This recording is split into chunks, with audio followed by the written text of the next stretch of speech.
The institution addressed this government. I mean, maybe I will take the question first, and then I hand over to you also how you see it. So as a government, we do not see blockchain as a competition, but we see it as an enabler for new forms of administration, especially people who are coming from outside, as myself. We see a very important role of this blockchain topic. We want to make processes securer, because it's not true that the analog processes that we have are really secure. You can see this in a lot of cases. People think, and institutions think that these are secure, but they are actually not. Second, what we want is to make it easier to access to. So therefore, we need to introduce as many people into this digital world as possible. For example, we have launched this digital administration platform where 1.1 million people have this, what we call a handy signation, so it's a digital signature. And with this digital signature, you can use it. In the background, we're working on applying blockchain for the different topics, and I think it can be an enabler for us to have a more smooth and easier business with the people living in our country. So it's really an enabler. What we need to do is we need to form areas where blockchain and other technologies can rise, like these regulatory sandboxes, building especially for these new technologies, not to regulate them down too early. Anything else to add? So I think that governments are, from like a global perspective, very excited about blockchain. And I think one of the reasons why they're excited about it is that it's not really a distributed database. It's much more than that. It allows us, because if you say distributed database, you assume storing a lot of information in a lot of places and not really having a consensus mechanism necessarily. Blockchain is more than that. It's a distributed ledger that stores records of transactions or occurrences of certain events. And from a global perspective, you know, later today I'm flying over to Dubai because Smart Dubai and the initiative from the government of Dubai is all about blockchain today. You do all of the payments, all of the, if you pay taxes, fines, or you get tax returns, it all goes through a blockchain actually. All those transactions are recorded on a blockchain to be provable later on. Similarly in Georgia, in the country of Georgia, government is recording land titles on a blockchain. State of Illinois is recording birth certificates and land titles on a blockchain. So I think it's a very empowering thing, especially for countries where they haven't had an opportunity to grow otherwise. So Lithuania also is Ministry of Finance of Lithuania is creating a similar sandbox to help enterprises grow. Obviously Estonia, everybody knows about Estonia. So I think, yeah, it's a very big potential for smaller countries to grow into potential hubs of innovation. Okay, thank you. So, some of the most obvious healthcare records. Could I come in here? Yeah, sure, yeah. Thank you very much.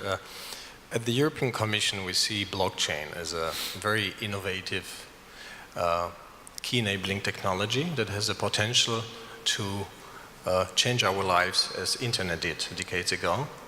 A technology that has the potential to make our businesses more competitive, more innovative, and this way boost economy and jobs in Europe. It is also a technology that can help governments to modernize and to become more efficient and to make public services, not only e-government, less bureaucratic, more secure and more efficient. And last but not least, we see blockchain as a potential which allows us to make Europe a digital leader again, because it isn't currently. Because the most digital innovations and ecosystems, they come from the US and increasingly from China. And if you look at the list of world's 20 largest IT and digital corporations based on market capitalization and revenues, you won't find there one single company from Europe. So this is an opportunity and we have to seize it. Yeah, so some of the main use cases, obviously land registry, healthcare records, supply chain. I think we've been over them many times in many conferences that we've probably all attended in the past. So what other use cases can government successfully integrate blockchain technology that isn't, the most obvious that we've heard before? Well, as I've pointed out before, but maybe let me add something. You have mentioned this. It's of course true that among the top 10 companies in the world now, a lot of digitalized, you all know them, the digital companies are there. However, these are only in B2C. So we should not forget the role of Europe we are playing in B2B. And I think blockchain can help us to be more competitive on the B2B side, which is actually our strength. We have never been so cool, let's say, on the B2C. And yes, there has been a time now that these investments, especially coming out from Silicon Valley, have grown rapidly. However, they still need to prove that they will stay the long run. And second, in Europe, we need to focus a lot on the B2B area. So being number one in B2B is something which is there for Europe, and where the race is not yet lost, and where the race is not. And when we talk about digital business, we tend to make Europe smaller than we are. And we tend to talk about these digitalized B2C companies, which is true. It's all true that they are doing a great job and they have used the time better than European companies. But at the same time, we need to put the focus on B2C. From the applications, you need to ask my experts who are with me more than myself, but I can imagine, as you have pointed out, that we can actually redo each process which we are doing, where an identification is necessary, where a signature is necessary, where we need to know who is who. And this can be in public tenders, this can be in the transfer of land from one person to another, this can be in the case when you receive we call this a Bescheid. I don't know exactly what the English expression is, where you get information, so public information from an organization which is telling you you're allowed to do this and not allowed to do that, a certificate. Yeah?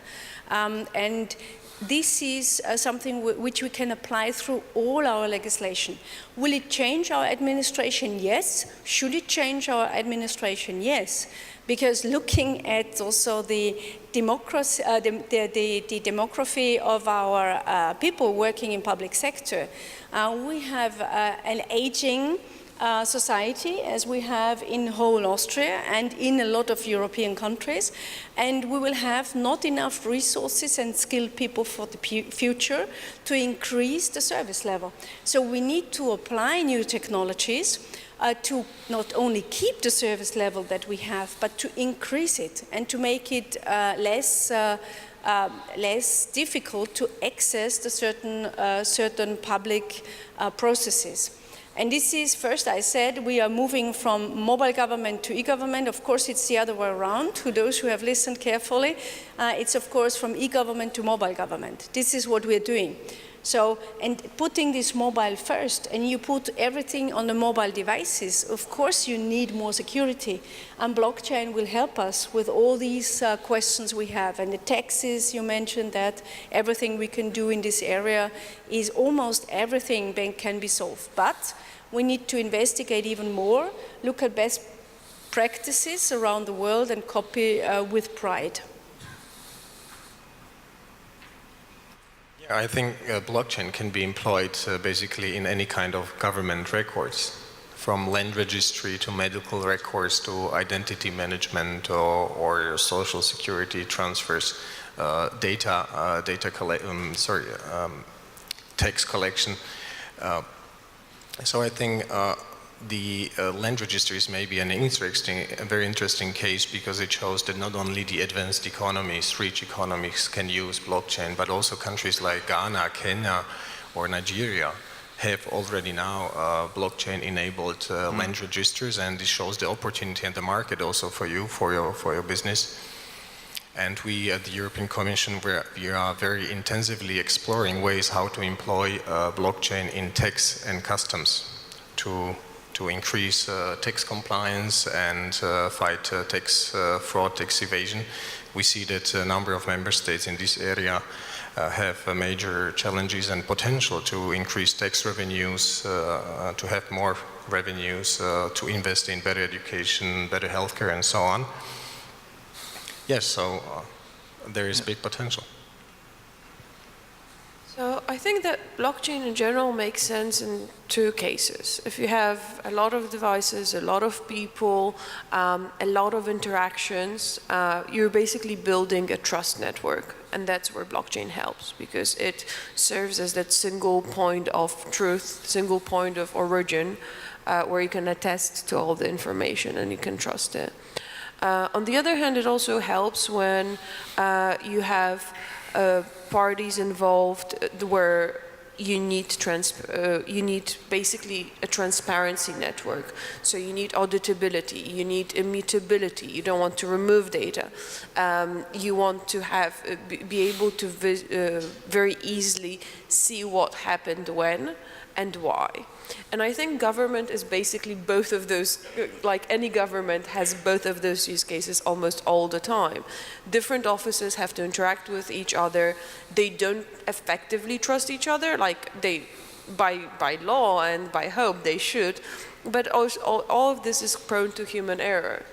And blockchain also really increases the speed, and I know this is something that is controversial because you'll throw at me the 1 hour settlement on Bitcoin. But the thing is that if you think of it, today if a person in Office A in Ministry of Finance needs information from the Ministry of Transportation, they have to go through several hoops, several certification processes, proofs and so on to get that one information. On average, probably 2 weeks to get that single piece of information. With blockchain, okay, let's take the worst case scenario, Bitcoin scenario, we need to wait an hour to admit an information to a blockchain. Hour versus 2 weeks, I think that's faster. I fully agree with you, and it's not only 2 weeks, I can tell you it's sometimes months, yeah, that it's taking, and you have this experience, so this is unacceptable for the future. I fully agree with you. This is not the service experience you are giving your customers, and this is not the service experience we can give our customers.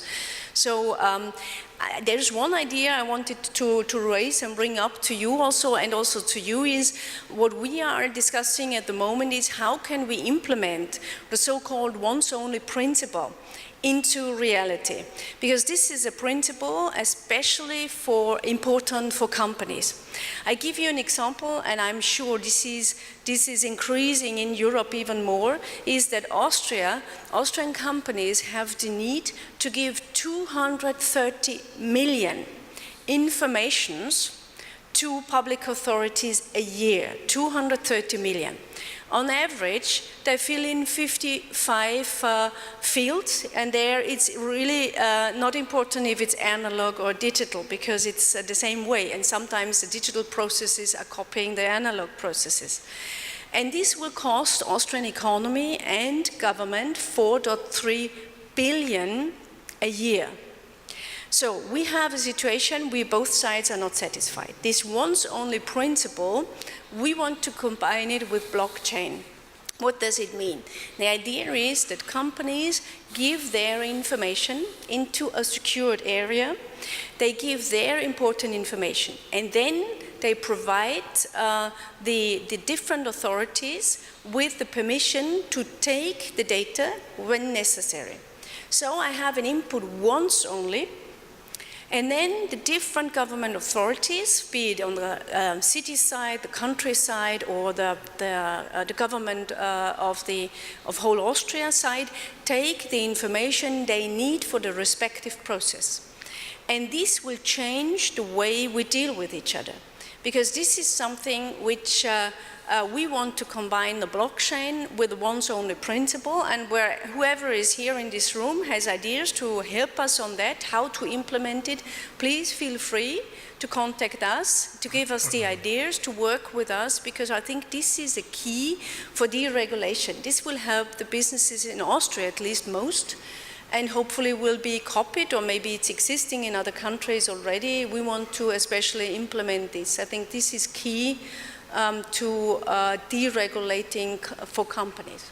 So, absolutely. Actually, government of British Columbia introduced self-sovereign identity wallets for companies, where the companies can interact with the government exactly as... Actually, it's a bit different because it's self-sovereign, so the company keeps the information themselves and uses verifiable claims and zero-knowledge proofs to provide attestations to the information, but it's exactly along the same lines. And I think in general, self-sovereign identity and the way that citizens will interact with government based on those identity systems is very important. I think one key thing here is that we are talking about how we want to improve the citizen stories, if you will, citizen interactions or business interactions with the government.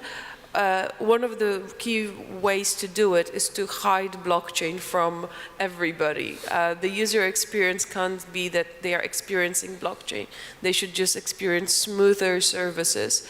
And up the last 3-4 years, I think blockchain was at your face everywhere, and every company just kind of wanted to push like every single person now needs to know what blockchain is, and I don't see why. I just want a better experience when I deal with someone.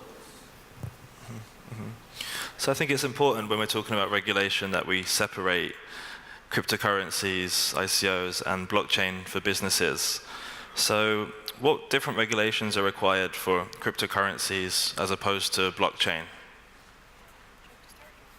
Thank you.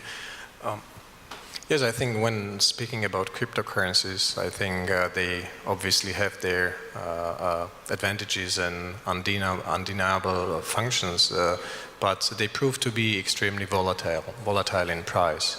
And if their share in the global financial system would continue growing substantially, this could pose a risk for the financial market stability. We have also seen instances where cryptocurrencies were used in illegal markets as payment. Also they were used in some cases to finance terrorism.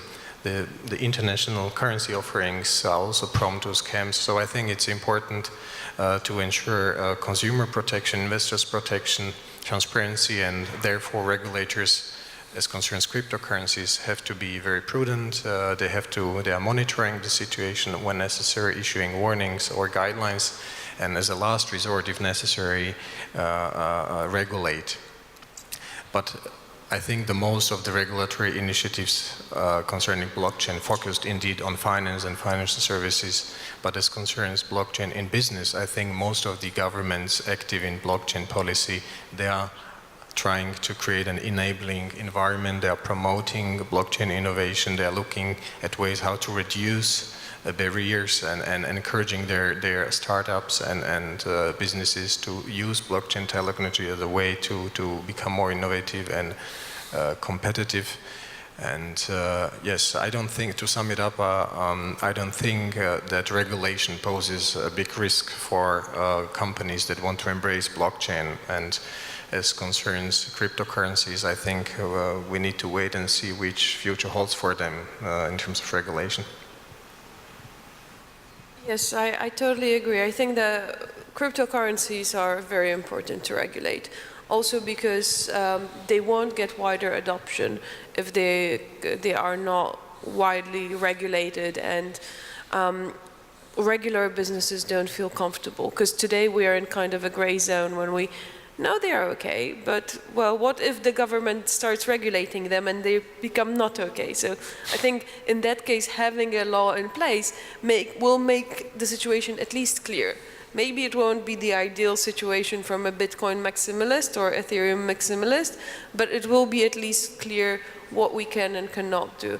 Obviously ICOs, I think now it's much less important given the ICO winter. But we will now we are coming to STOs. That's the next big thing, apparently. So having some kind of regulation around it will just help. But in terms of blockchain as an underlying technology for some of the other solutions, I'm not sure how much regulation there has to be. I mean, we are not regulating machine learning. We're not regulating artificial intelligence. These are just technologies, you know. To be a bit comic, how would you regulate a C++ or JavaScript as a language, right? You don't really need to do that. Just use it wisely and regulate the consequences of how you're using it. If you're using AI to build machine guns that will shoot people, probably you want to punish that person. If you're building AI to improve search engines, then probably they should be okay. I agree on that too, and I think that is what we are requesting from the next Commission, which is coming up, because Europe has a tendency to over-regulate.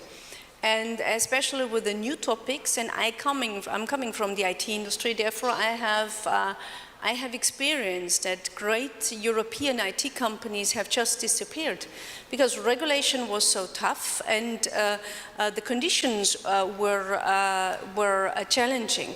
So they moved somewhere else. They have been bought, especially by US and Chinese companies. So I have experienced this personally. This great European IT company, you remember those in semiconductor production, more in the hardware area, but also software, just disappearing. So we were left with SAP as the only big IT company based in Europe. And this is something I request personally from the new Commission, not to over-regulate. And here to put the focus more on this. Consumer protection has been in the focus over the last 10 to 15 and 20 years. We have proven that we are good at that. And we should not be worse. But it cannot always be, we need to protect consumers, protect, and then be not brave enough to allow a new technology to be applied by our companies, and then be surprised, surprise, the European companies are not among the top 10 in the world anymore. So this does not work, and it has a close interlinkation between an impact on wealth in Europe of the countries and on jobs. So this is something I think I expect, especially with the experience I had in the last 1.5 years from the new Commission. And this experience was intense because we were heading the Council. So now at the moment it's Romania, and before it was Austria. And here I made this experience. We need to put industries and IT and digital industries in the focus of our attention. We need to support them. Of course, we need to do consumer protection, but not overdo it. And I think this is the most important, as you mentioned, on blockchain. We do not need to regulate blockchain. This is my personal opinion. Cryptocurrency, that's something different. We need to have a close look, as you said, but not by reflex going up and say, okay, new technology, we need to regulate it. This is not what I will expect from the next Commission.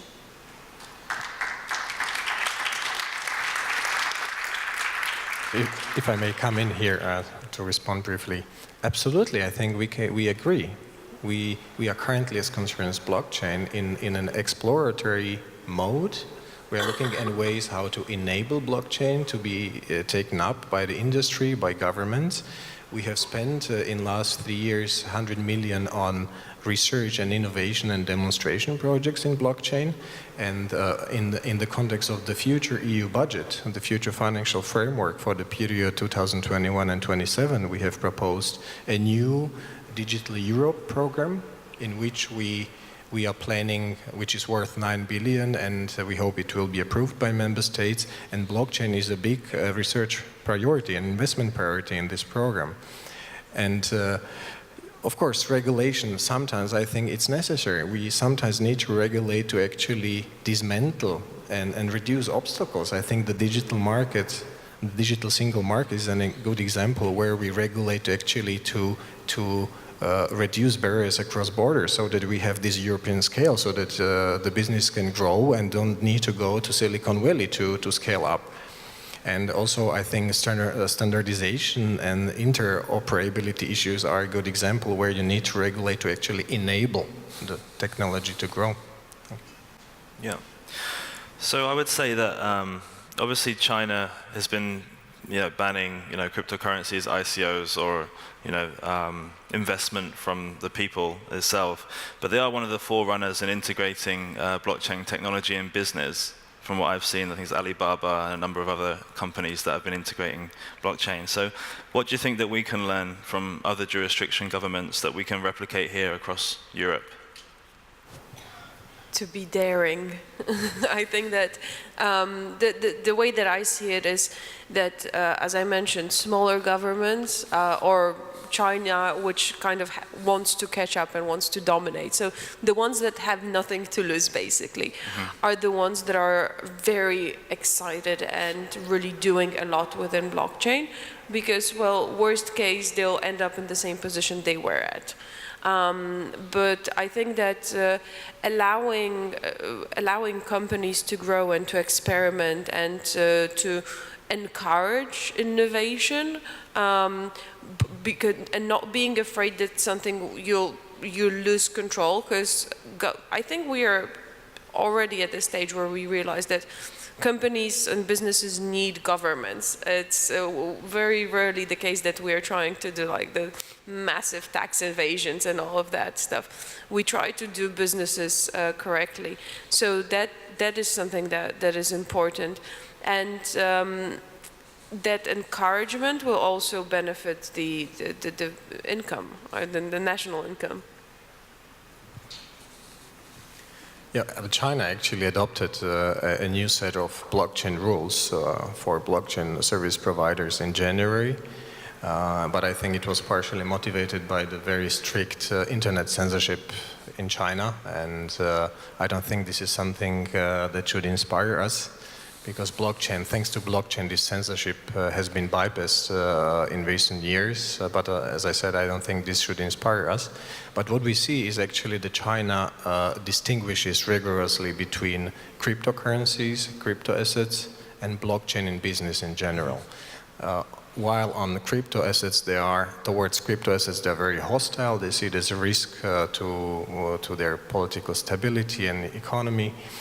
Whereas on blockchain, in business, they are very active, and I think they have also a clear strategy, and they are exploring and promoting it. And just to give you a few examples, the Chinese central bank is developing, maybe they have already launched it, they are working on a payment system for interbank payments based on blockchain.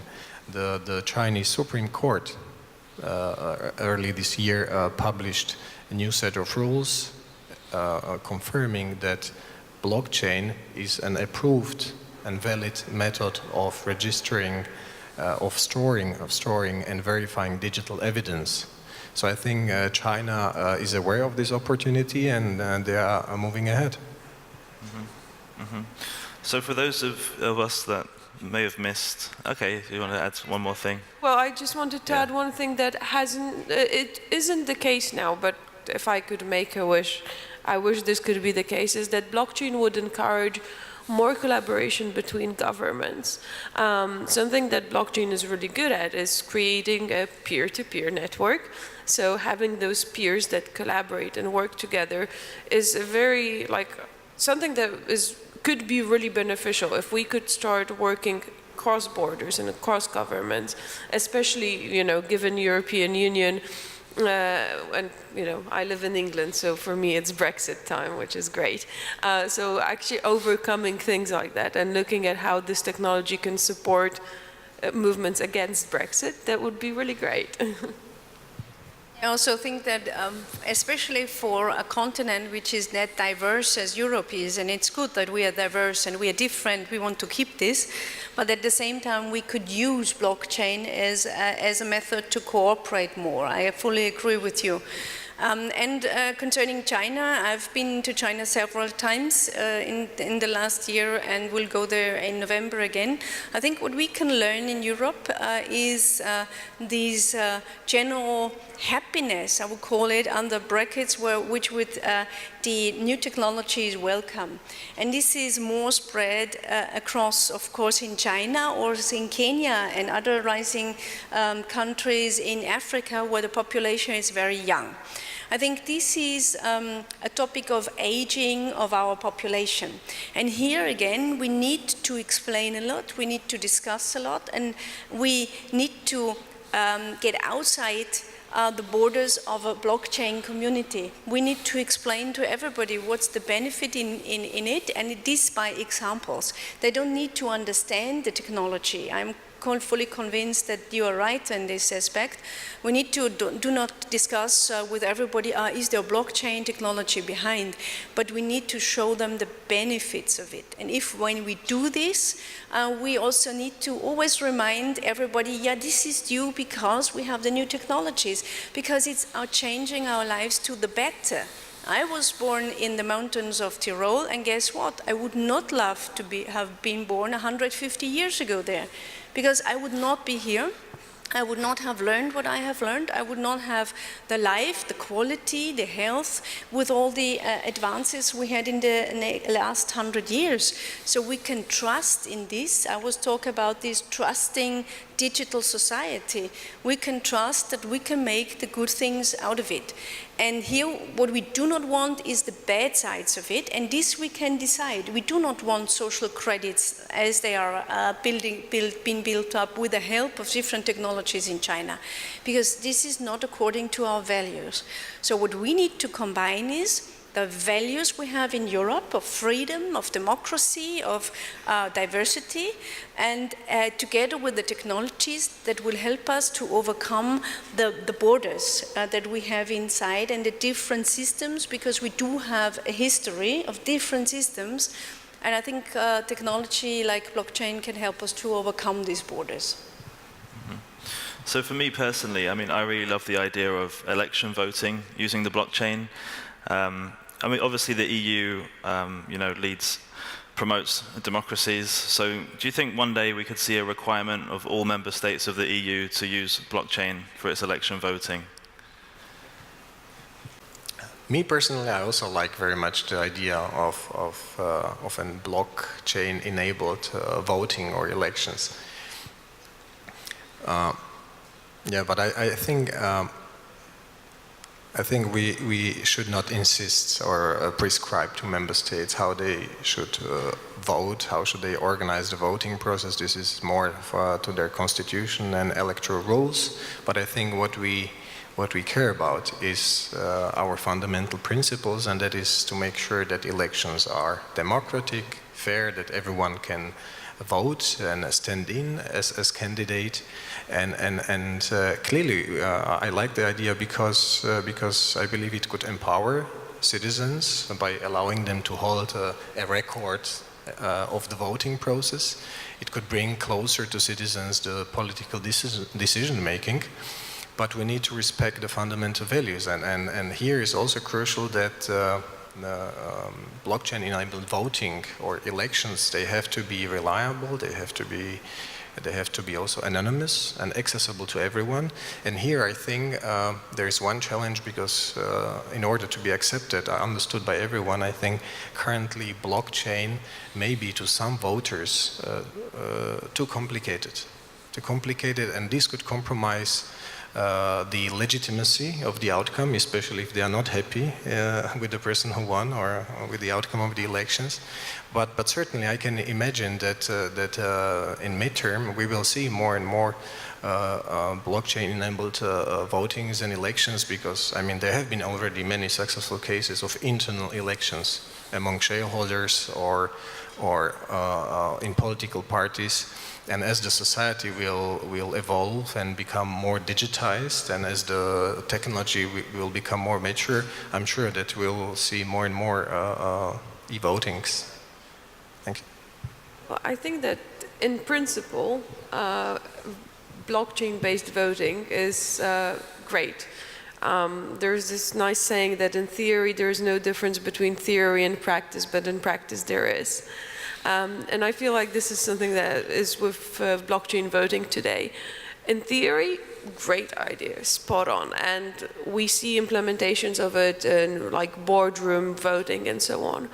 But when we talk about state election, European Commission election, let's not rush. Let's hit a pause here and say, this is a great idea, let's revisit it in 5 years' time when all of the blockchain projects failed, all of the blockchain ideas have been crashed 3 times and Bitcoin went down and up 50 times, and let's rethink it then. Because we need, for very highly secure, very important solutions, we need time to test. If we rush today and we say today, yes, this is the day of blockchain and we're going to do all the elections with blockchain, and then there is one tiny breach in one tiny election in like my Mazovia district in Poland, I'm coming from Poland, so Mazovian regional election, and someone breaks one thing, we will fail massively for the rest of our lives because no one will come back and revisit this concept.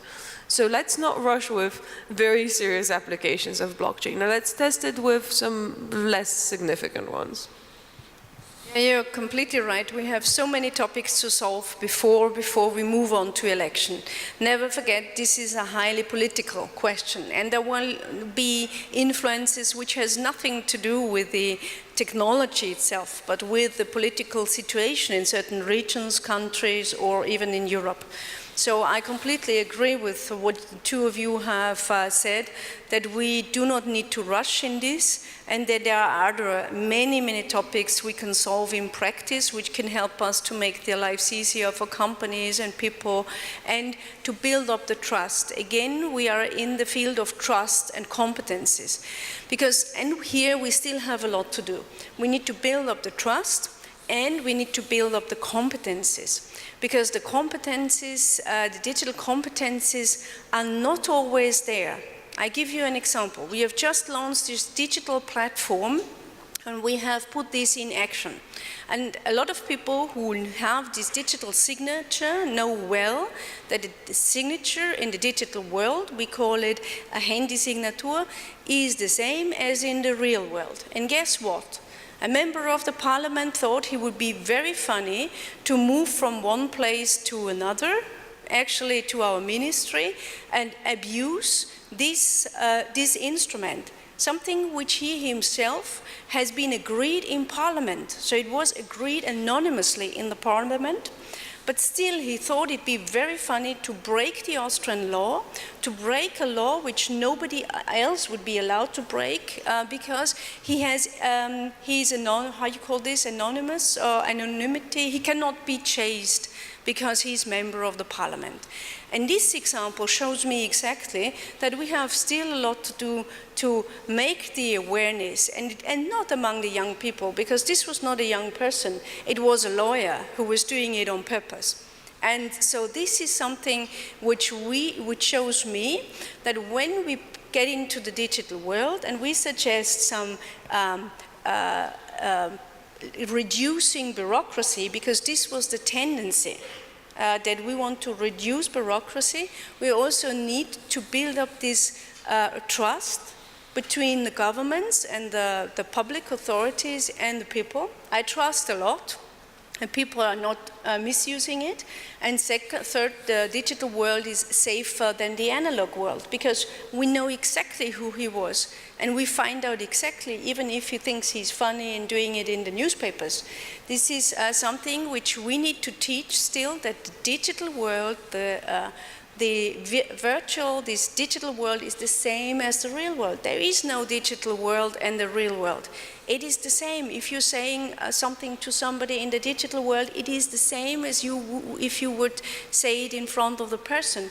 And I think here we have some still, this example shows me that we have some teaching to do in the reliability also, and in the way people, especially adults, deal with this subject.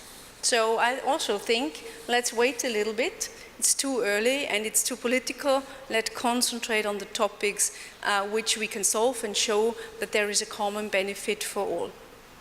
Great, thank you.